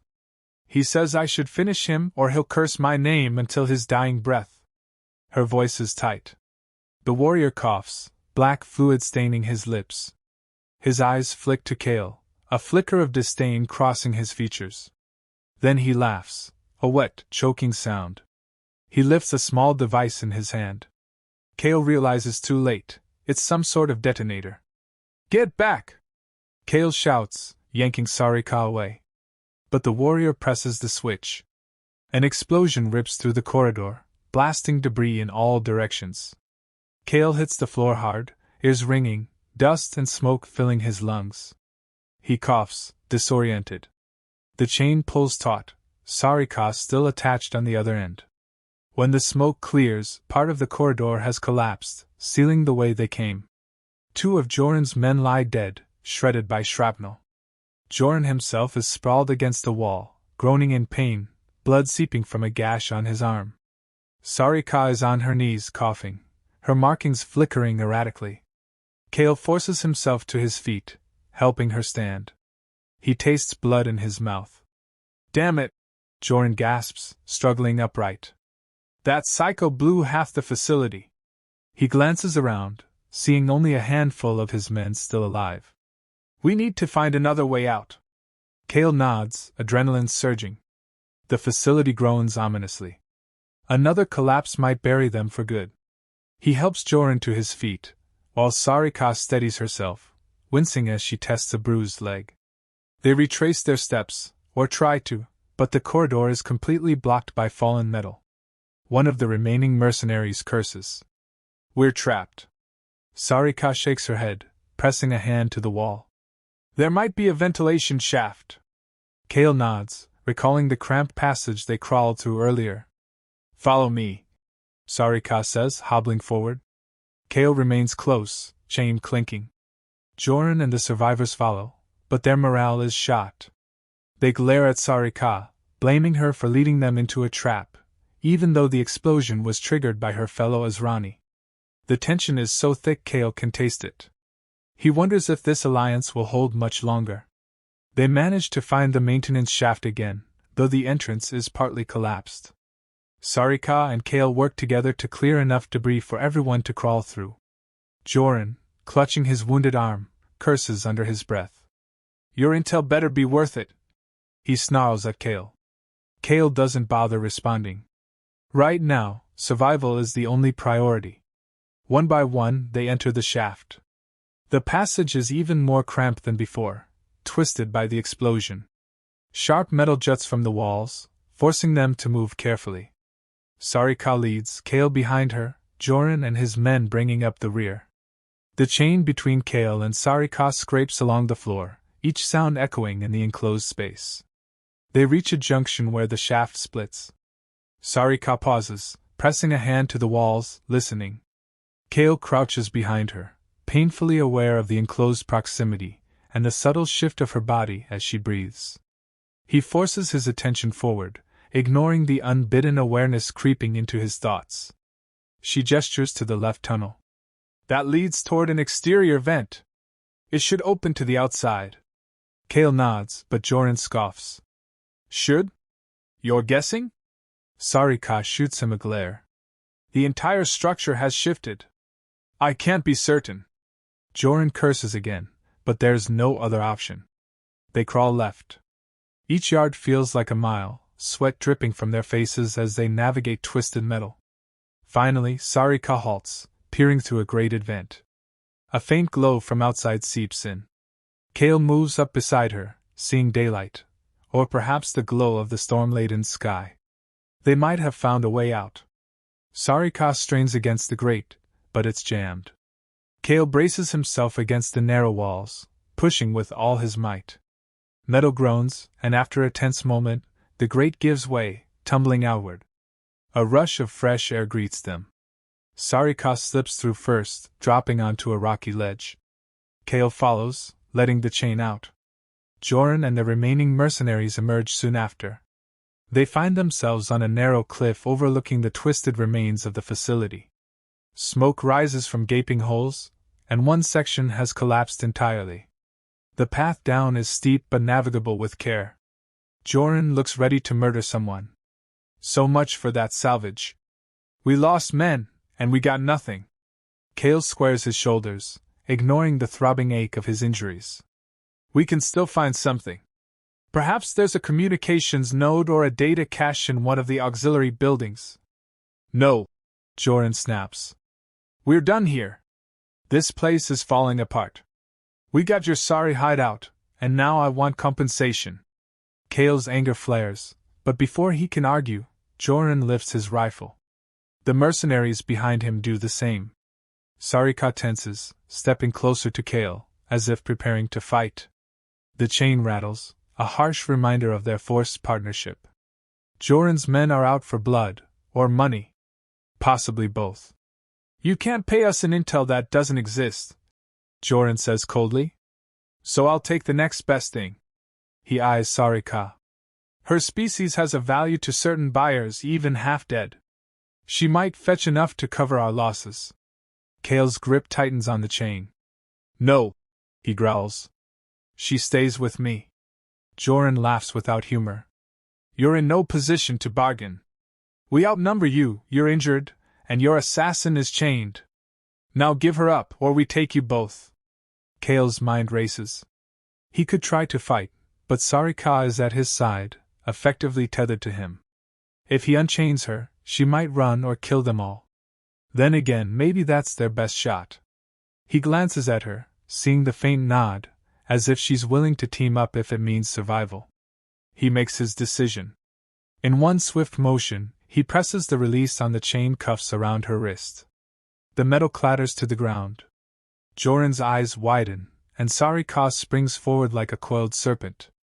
Her first strike disarms the nearest mercenary, sending his rifle skittering across the rocky ledge. Kale draws his blaster, firing at the second merc who tries to line up a shot. A flurry of sparks and smoke engulfs them. Sarika moves with lethal precision, twisting around the mercenaries, her luminous markings flaring as adrenaline surges. She grabs Joran's rifle barrel, forcing it up. The shot goes wide, blasting rock shards into the air. Kale drops another merc with a shot to the chest. Joran snarls, swinging the rifle but at Sarika's head, but she ducks, slamming an elbow into his gut. He staggers, and she spins, hooking her leg behind his ankle to sweep him off his feet. One last merc scrambles for a pistol, but Kale shoots him in the arm, sending the weapon clattering away. Blood drips from Kale's own wounds, but he pushes through the pain. Joran tries to crawl away, cursing. Sarika steps on his chest, pinning him. He stares up at her in horror, realizing the tables have turned. Kale aims the blaster at Joran's face. You want compensation? Kale snarls. Take your men and go. Crawl back to whatever hole you came from. Joran coughs, spitting blood. You won't kill me? Kale glances at Sarika. Her expression is unreadable. Finally, Kale shakes his head. I have enough blood on my hands. But if I see you again, I won't hesitate. Sarika steps back, releasing him. He scrambles to his feet, gathers his wounded men, and stumbles down the rocky path without another word. Kale and Sarika watch them go, tension vibrating in the air. They've just burned another bridge, but at least they're alive. Kale exhales, brushing sweat from his brow. He looks at her, noticing the fine tremor in her limbs. She's pushing through exhaustion, injuries, and the emotional turmoil of fighting her own kind. They stand there, battered and breathless, realizing that once again, it's just the two of them against a hostile world. She lifts her gaze, meeting his eyes. Neither speaks for a long moment. The chain lies in a heap on the ground, an emblem of their uneasy truce. He knows he should rebind her, keep her controlled. But something in him balks at the idea now. She saved him again. She didn't have to. Her voice, when it comes, is hushed. Why didn't you kill them? They threatened you. He stares at the smoldering remains of the facility. I've seen enough killing. He mutters, half to himself. Besides, it wouldn't fix anything. She nods slowly, a flicker of an emotion he can't place crossing her face. Then she turns to look at the bleak horizon. What now? His mind whirls with possibilities, none of them appealing. We can't stay here, he says. Your people will return, or scavengers will find us. We need to get off this planet. She glances at the sky, where a swirl of clouds hides the stars. I have a contact on a fringe world, she offers quietly. Someone who deals in black market passage. They might help us if we can reach them. He gives her a wary look. Why would you help me leave? She meets his gaze, her voice low. Because I don't want to die here any more than you do. And I'm starting to see that your fight might be mine too. He doesn't trust her entirely, but he can't deny she's his only link to survival. Slowly he nods. All right. Then we go together. She steps closer, and he feels the crackling energy between them, a collision of hatred, gratitude, and something else. Her eyes drop to his wounded arm, which is bleeding from shrapnel.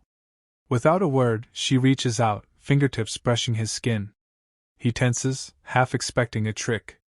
But she's gentle, examining the injury with surprising care.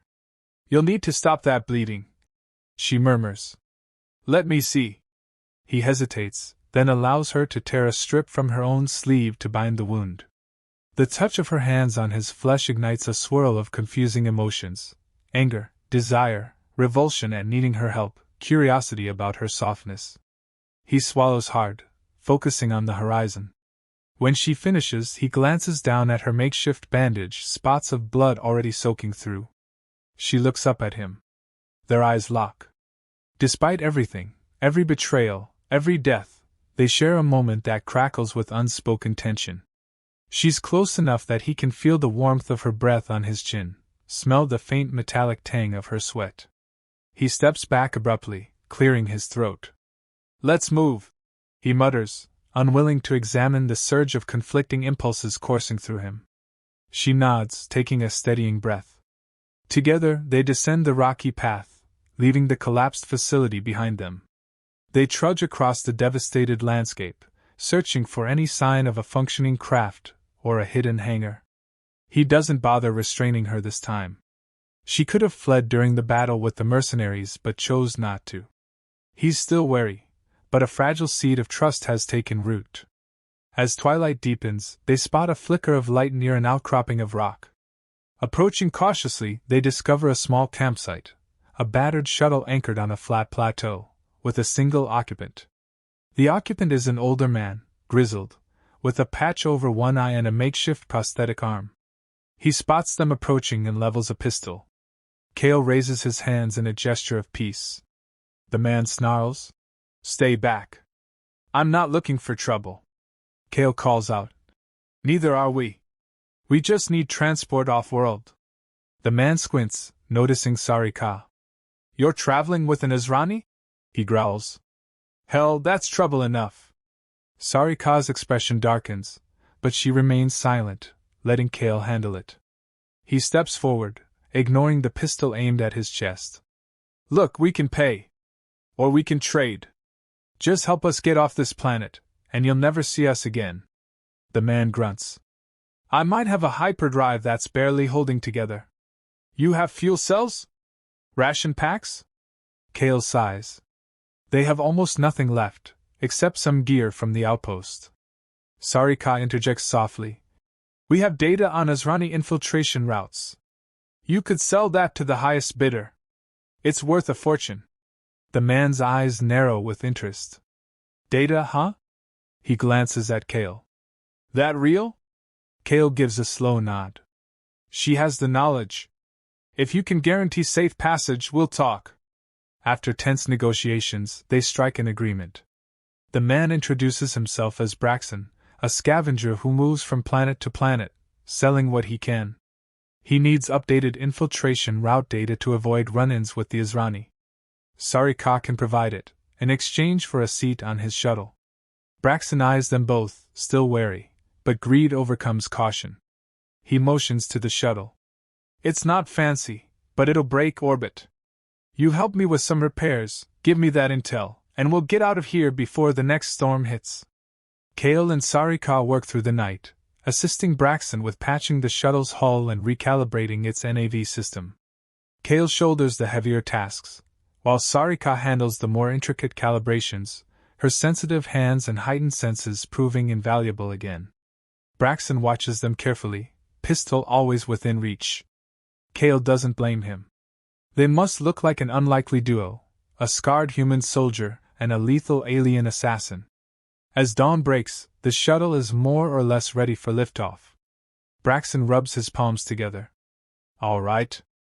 Let's see this data." Sarika sits at a small console inside the shuttle, inputting a series of codes. Cale stands behind her, blaster at his hip in case Braxton tries anything. After a few moments, a holographic map flares to life, displaying shipping lanes, infiltration routes, hidden Israni bases. It's partial but valuable. Braxton's eye gleams as he records the data. "I'll be able to avoid half the Israni patrols with this," he mutters, a grin splitting his weathered face. "Worth every risk, I'd say." He motions for them to strap in. Time to go. Cale and Sarika settle into the shuttle's cramped passenger seats, exchanging a brief glance. Neither relaxes fully, but there's a sense of cautious relief. The engines whine, rattling the entire craft as Braxton powers up. The ship lurches into the air, dust swirling below. Cale grips the armrest, watching the ground fall away. Through the viewport, he sees the battered world they're leaving behind, the facility's ruins barely visible in the distance. Braxton angles the shuttle upward, punching through the turbulent clouds. Lightning crackles to one side, but he deftly avoids it, climbing higher. The skies give way to the star-speckled blackness of space. Cale finds himself exhaling a breath he didn't realize he was holding. For the first time since this nightmare began, he's leaving that cursed planet behind. Sarika's gaze drifts to the viewport, where a swirl of debris from the orbital battle still lingers. Her expression is guarded, but beneath the surface, Cale senses a shift, relief, maybe, or uncertainty about what comes next. He can't pretend he isn't uncertain too. They've survived countless attempts to kill each other, outlasted the betrayals of mercenaries, outmaneuvered her own people. And now they're strapped into a scavenger's shuttle, forging an uneasy path toward an unknown future. The shuttle rattles as Braxton adjusts course, setting a trajectory for open space. "We'll make a short jump to a safe corridor, then figure out our next stop," he calls over his shoulder. "I suggest you two try not to kill each other before then." Cale glances at Sarika. She lifts an eyebrow, that faint, dangerous smile returning. "No promises," she says, voice dripping with that familiar challenge. But there's something in her tone, a subtle note that suggests maybe they won't kill each other, at least not yet. They exchange a look that simmers with everything left unspoken. He doesn't know how to define the raw tension between them. It's certainly not simple hate anymore. They've saved each other, fought side by side, shared injuries and near-death moments. He swallows hard, looking away, focusing on the console readouts. But the pull remains, a magnetic draw that he can't entirely dismiss. Braxton engages the shuttle's rudimentary FTL drive, the stars stretching into bright lines across the viewport. Cale feels the familiar lurch in his stomach. Sarika's luminous markings glow softly in the shifting light, and for a moment, he's struck by how alien yet compelling she is. Their eyes meet again, and he can almost feel the air crackle between them. When the jump completes, the stars snap back into focus. Braxton scans the readings, muttering about charts.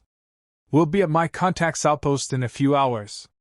You two better rest or figure out how to coexist, because I'm not dealing with any fights in my shuttle." He casts them a stern glance. Cale unbuckles, standing in the cramped aisle, arms crossed. Sarika remains seated, but turns to face him. The tension that's been building between them since that first moment in the corridor burns hotter now that they have a lull in the action.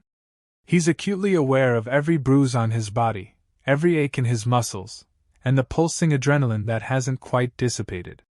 She stands, stepping closer.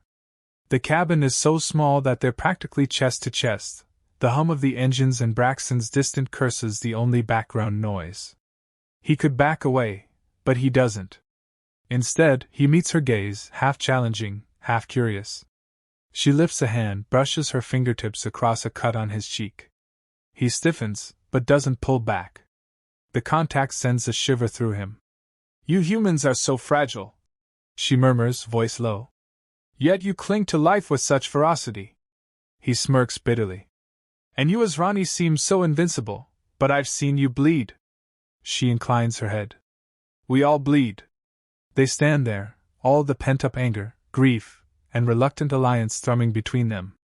She tilts her chin, as if daring him to close the gap. 1,000 reasons not to flash through his mind. She's the enemy, she killed his friends, she represents everything he hates. But there's another voice, quieter yet more compelling, reminding him that she saved his life, that they've been pushed to their limits together, that each moment of closeness has sparked something undeniable. He exhales, eyes locked on hers. "This is insane," he mutters. Her lips curve in a faint, dangerous smile. "Completely," she agrees, a soft breath away from him. Without further warning, he leans in, capturing her mouth in a bruising kiss. It's not gentle. There's too much rage and confusion and desperation fueling it. She responds in kind, fingers curling into the front of his tattered shirt, pulling him closer until there's no space between them. The shuttle's cramped interior and the scars on their bodies vanish for a heartbeat, swallowed by the raw intensity of this collision. Her lips are alien soft, yet her teeth are sharpened, and he can taste the metallic tang of her breath. She grips his shoulders, half in challenge, half in need. He tangles a hand in her dark hair, ignoring the sting of his cuts. It's a violent exchange of pent-up feeling, a release of everything they can't say. When they finally break apart, breath ragged, they stare at each other. There's no immediate declaration of anything beyond the hunger that flares between them, but it's enough to leave them both shaken. She touches her lips, that faint luminescence dancing along her neck. He runs a hand over his face, trying to steady his breathing. Braxton's voice crackles over the small intercom from the cockpit. "You two better strap back in. Getting turbulence from some cosmic debris." They separate with a tense, shared glance. Neither apologizes. Neither regrets. Sarika turns and slides back into her seat, still catching her breath, a hint of color in her cheeks. Cale does the same, ignoring how his heart pounds. For the next few hours, they ride in strained silence, interrupted only by the occasional status update from Braxton. Cale can't stop replaying that brief, explosive kiss, the feel of her body so close to his. When he dares glance at her, she meets his gaze with an unreadable expression, some mixture of challenge, confusion, and the faintest trace of anticipation. Eventually, the shuttle approaches Braxton's contact's outpost, a ramshackle station orbiting a barren moon. The outpost is little more than a collection of docking bays and shady merchants, the perfect place to disappear. Cale stares out the viewport, mind churning. He wonders if Sarika will vanish once they land, slipping away the first chance she gets. He wonders if he'd even try to stop her. The line between them has blurred so thoroughly he's no longer sure what he wants. Braxton docks the shuttle with a jarring thud, powering down the engines. The airlock hisses open, revealing the grimy corridors of the outpost. He turns to Cale and Sarika. "This is as far as I go. Deal's done. Watch your backs in there, it's a rough crowd." Cale nods in gratitude, stepping onto the station's deck plating. Sarika follows, glancing around at the flickering neon signs and suspicious faces. A pungent smell of stale air and chemical fumes pervades the corridor. Already, Cale spots unsavory types eyeing them from corners and bar entrances. He looks at Sarika. "You said you had a contact? Where?" She lifts a shoulder in a half-shrug. "Usually deals near the lower docks. Don't know if he's still around. But if he is, he can get us passage anywhere for the right price." Cale's about to respond when a group of thugs steps forward, blocking their path. One, sporting cybernetic implants around his skull, grins menacingly. "New arrivals? Got a docking fee." He glances at Sarika, brow rising at her markings. "And your friend's got quite the bounty on her head, from what I hear." Cale stiffens, hand drifting to his blaster, but Sarika beats him to the punch. She steps forward, voice dripping with menace. "Touch me, and you'll lose that shiny arm." The thug laughs, raising a cybernetic fist, but she moves faster, snatching a hidden blade from somewhere. The tip is at his throat before he can blink. Cale draws his blaster, covering the rest of the group. The standoff lasts a tense moment, until the thug's grin falters. "Relax," he mutters, stepping back with hands raised. "No need for violence. We'll just let you pass. This time." His cronies shift uneasily, and one by one, they part to let Cale and Sarika through. They walk on without looking back, hearts pounding. This place is a den of sharks, and they're bleeding in the water. But Sarika's display of force has earned them a wide berth, at least for the moment. Cale spots a sign advertising docking bays for private vessels. That might be their ticket out of here if her contact doesn't pan out. She leads him down a winding corridor to a small kiosk labeled in an alien script. A board attendant looks up. Sarika leans forward, speaking in a low voice, presumably giving a password or a code. The attendant's eyes widen slightly, then he motions for them to wait. He disappears into a back room. Kale folds his arms, scanning the passing crowd for threats. Sarika stands close, tension radiating off her. After a few moments, the attendant returns, accompanied by a tall, hooded figure with a reptilian cast to his features. Sarika straightens. "We need passage," she says simply. The figure hisses softly. "Sarika. Thought you'd be dead by now. You and your friend want safe travel? That'll cost you more than before. Azrani heat has gone up." Kale tenses. "We can pay," he interjects, though he's not sure how. They have minimal credits, no real resources. The figure eyes him, then Sarika. "You'll pay, one way or another." He gestures for them to follow. They trail him through a maze of corridors until reaching a private dock. A sleek, though battered, starship rests there, a cargo vessel fitted with stealth plating. The figure leads them inside, ignoring the suspicious glances of crew members. In a dimly lit hold, he turns to them. "I can get you out of Azrani space undetected. But I need something of value in return." Sarika presses her lips together. "I have infiltration codes, partial updates to our infiltration routes. Enough to give you an edge." Kale notices she doesn't mention the full extent of the data they gave Braxton. She's holding back, which is wise. The figure considers, then hisses in what might be laughter. "That will suffice. But I want something else, too. Your assurance that the Azrani won't come looking for me." She lifts her chin. "I'll make sure of it." They strike a deal. The figure's name is Kane, an exiled smuggler with a reputation for dealing in dangerous secrets. He powers up his ship, instructing Kale and Sarika to strap in. Kale feels a sense of déjà vu, another risky flight, another uncertain destination. But if Kane is as good as he claims, they might finally slip out of reach of the Azrani command ship. Sarika collapses into a seat beside Kale, exhaustion etched across her features.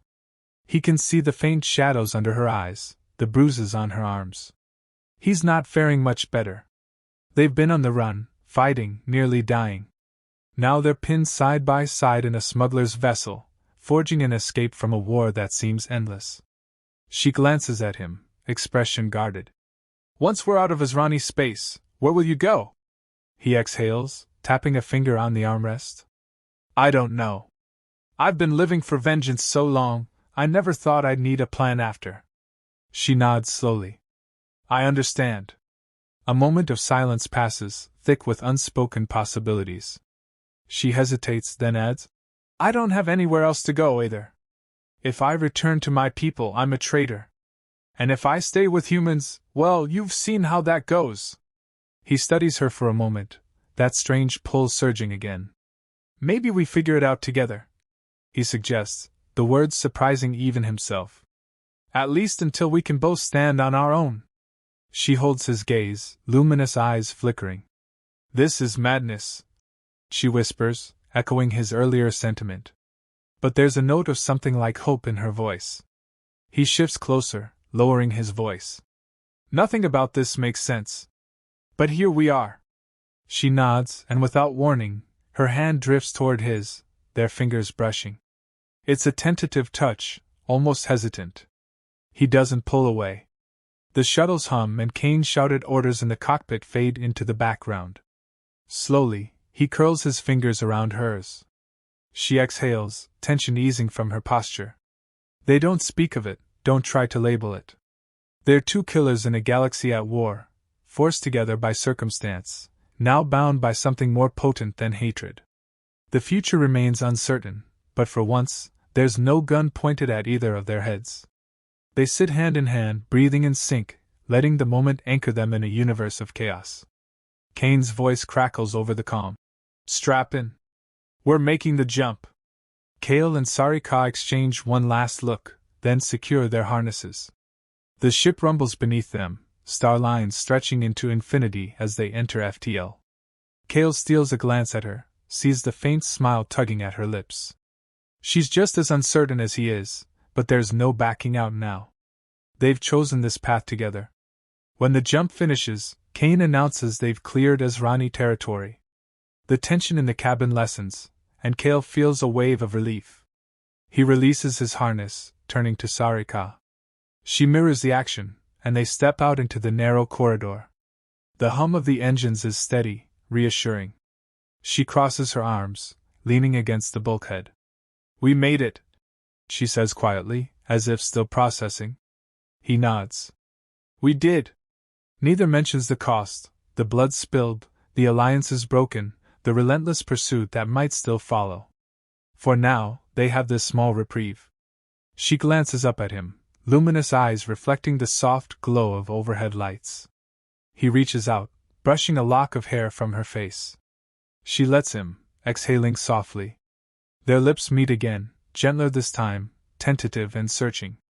There's no chain, no blaster, no violence, only the raw connection forged through shared trials. When they part, she rests her forehead against his.